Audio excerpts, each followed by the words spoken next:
यह कहानी वीर, साहसी और सपनों को साकार करने की एक अद्भुत यात्रा की है।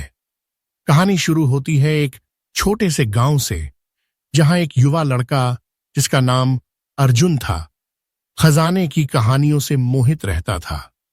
गांव के बुजुर्ग अक्सर एक प्राचीन खजाने के बारे में चर्चा किया करते थे, जो कहीं जंगल की गहराइयों में छिपा था।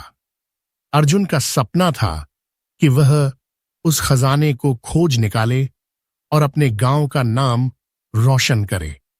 एक दिन उसने निश्चय किया कि वह इस खजाने को खोजने निकलेगा, और इसी के साथ उसकी रोमांचक यात्रा शुरू हुई।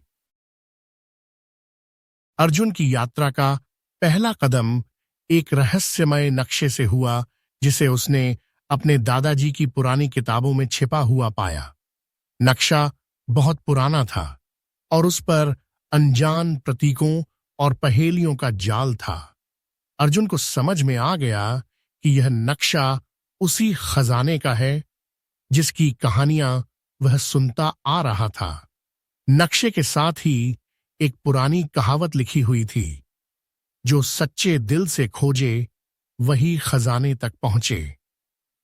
ये अर्जुन के लिए एक संकेत था कि उसे अपनी यात्रा में न केवल शारीरिक बल्कि मानसिक और आत्मिक कठिनाइयों का भी सामना करना पड़ेगा। अर्जुन ने गांव के कुछ और बहादुर युवाओं से बात की और अंततः 3 लोग उसकी यात्रा में शामिल हुए।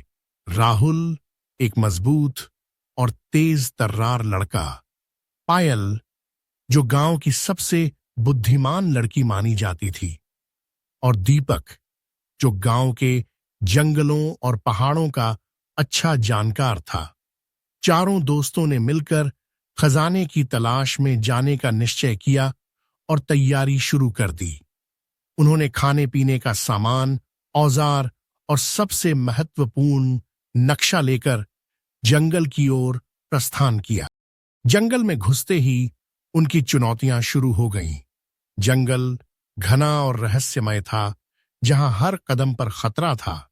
कहीं विषैले सांप थे तो कहीं जंगली जानवरों की डरावनी आवाजें। अर्जुन और उसके साथी बहुत सावधानी से आगे बढ़ रहे थे, नक्शे में दिए गए संकेतों को समझते हुए। नक्शे पर पहले चरण के रूप में एक विशाल वटवृक्ष का जिक्र था, जिसके नीचे एक प्राचीन सुरंग छिपी थी। सुरंग तक पहुंचना आसान नहीं था, क्योंकि उसके आसपास घना झाड़ीदार जंगल और दलदल था। एक रात जब वे आराम कर रहे थे, उन्हें लगा कि कोई उनकी जासूसी कर रहा है। कुछ हलचल हो रही है। दीपक ने अपने तीर कमान से उस दिशा में निशाना साधा और अचानक एक अजीब सी आकृति झाड़ियों से बाहर निकली। यह एक बुजुर्ग साधु था, जो वर्षों से उसी जंगल में रहता था। साधु ने उन्हें बताया कि वह इस जंगल के हर कोने को जानता है और खजाने की खोज करने वालों को अक्सर इसी रास्ते से गुजरते देखा है, लेकिन कोई भी सफल नहीं हुआ। साधु ने उन्हें चेतावनी दी कि खजाना केवल उन्हीं को मिलेगा जिनके इरादे शुद्ध हैं और जिनके दिल में लालच नहीं, बल्कि सिर्फ ज्ञान की प्यास है। बताया, लेकिन एक शर्त पर। उन्हें एक कठिन परीक्षा से गुजरना होगा, जो केवल मानसिक और शारीरिक शक्ति की नहीं, बल्कि धैर्य और आपसी विश्वास की परीक्षा होगी। अर्जुन और उसके साथियों ने साधु की शर्त मान ली और यात्रा को आगे बढ़ाने का निर्णय लिया। साधु की सलाह से उन्हें वटवृक्ष के नीचे छिपी सुरंग का रास्ता मिल गया। सुरंग में घुसते ही उन्हें लगा कि जैसे वे किसी और ही दुनिया में प्रवेश कर चुके हैं। चारों ओर अंधेरा और सन्नाटा था। कदम पर उन्हें ऐसा लगता कि जैसे कोई उन्हें देख रहा है। दीपक ने अपने अनुभव से सुरंग में छिपी कई जालियों और खतरों को भांप लिया और दोस्तों को सुरक्षित आगे बढ़ने में मदद की। सुरंग के अंदर उन्हें एक पत्थर का द्वार मिला जिस पर कुछ विचित्र अंक और चित्र बने हुए थे। पायल ने ध्यान से उन चित्रों को देखा और समझा कि ये चित्र उसी पहेली का हिस्सा हैं जो नक्शे पर थी। पहेली सुलझाने के बाद द्वार खुला और वे एक विशाल गुफा में पहुंच गए। वहां चारों ओर सोने, चांदी और हीरे जवाहरात से भरी तिजोरियां थीं। लेकिन जैसे ही उन्होंने खजाने को छूने की कोशिश की, गुफा में चारों ओर से आवाजें गूंजने लगीं। अब मरी ही खजाना उन तक पहुंचेगा जिनका दिल पवित्र है। अर्जुन और उसके दोस्तों को समझ में आ गया कि यह खजाना सिर्फ एक भौतिक संपत्ति नहीं है, बल्कि इसके पीछे कोई गहरा अर्थ है। उन्होंने खजाने को छुआ नहीं और वापस जाने का फैसला किया। जैसे ही वे मुड़े, गुफा में अचानक एक उजाला हुआ और वही साधु फिर से प्रकट हुआ। साधु ने उनकी परीक्षा ली थी और अब उन्हें असली खजाने का रहस्य बताने आया था। साधु ने कहा, यह खजाना वास्तव में ज्ञान और सत्य का प्रतीक है। जो इसे पाने की लालसा में आएगा वह कभी इसे नहीं पा सकेगा, लेकिन जो इसे बिना लालच के प्राप्त करेगा